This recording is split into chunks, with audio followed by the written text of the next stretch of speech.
So, Tales of Arise's release date was announced alongside some gameplay footage, and despite originally wanting to go spoiler-free, I caved and watched it. They didn't reveal a lot of information about the overall story, but there were a lot of small details that could reveal a lot about what's going on in the world. First, it's been made clear that Shinon is a noble from Rena who is cursed with something called thorns. She and Alphen, who has no memories and can't feel anything at all, are on an adventure to free an enslaved nation. Besides that, two other characters have been announced, Renuel and Law. Both are from Dahan like Alphen, but Law is a part of the Rena police force. Based on the pre-order DLC bonuses that have been released so far, it looks like those four are going to be the only ones who join our party, which makes sense because they have that new battle system that doesn't allow for multiplayer, and that makes me really sad, but it's okay. Well, not outright stated, there's a clear difference between the people of Rena and the people of Dahan, the ability to use magic. While Dahans have magic, the citizens of Rena are shown to rely on guns, using them to threaten the slaves and keep them digging. What they were digging for, it's not really clear, but it might have something to do with the glowing lights in Celodia. What hasn't been confirmed, though, is the absence of fire magic.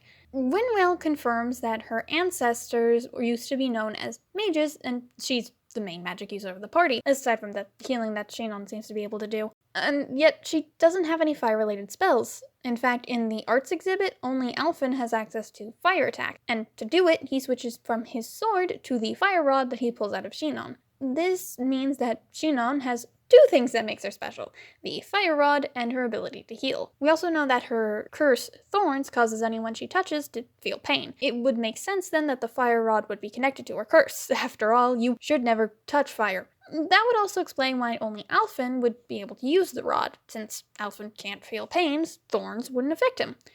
So what's the healing then? Though it's hard to see when Alphen and Winwell use Supreme Altar, Rinwell's eyes don't glow, but when she heals, Shinon's eyes do. With this healing being neither magic nor technology, that would leave only her curse. That would mean then that Thorns has both the ability to harm and heal, and I'm getting real Estelle vibes from her, to be honest. Whatever Thorns is, it's incredibly powerful and probably the reason that Shinon is attempting to escape Rena despite her noble status. If the country painted it as for the good of the people, even Shinon's nobility wouldn't protect her from becoming a puppet. And that would be why she's running away from Rena and trying to defy fate. Another thing of note is the distinctive color scheme used. While Rena is represented by red, Dahan is represented with blue. From the character designs to the environment, a clear distinction has been made between the two. Now, honestly, I haven't taken a visual arts class since my first year of high school, so I'm not great at this. But from what I looked up, color theory suggests that red is meant to be warmer and represents passion, violence, and anger, while blue signifies sadness, calmness, and responsibility. This could be a way of showing symbolically the state of the two countries. It's also interesting to note that red and blue are neither complementary or analogous colors. The only way that the two could be connected in color theory is by a triadic color palette that includes yellow. Now, Rena has no way of being redeemed. I mean, can't exactly try to say that enslaving people for 300 years was some kind of misunderstanding. We're all good now, guys. It's great. No. Dahan, meanwhile, is in shambles. And so it's going to be really hard for them to, grow up from the nation that has been destroyed. So it's likely that by the end of the game, there will be a new nation that has a yellow color theme and kind of is unity or whatever. Ultimately, I'm sure the game is going to go in a completely different direction and be full of twists and turns that I can't predict. The game is meant to be a darker reboot of the series after all, so my base knowledge of Tales of writing schemes is useless. I've also have a pretty bad history with predictions from trailers, but it's fun to notice these little details and think about what they could mean.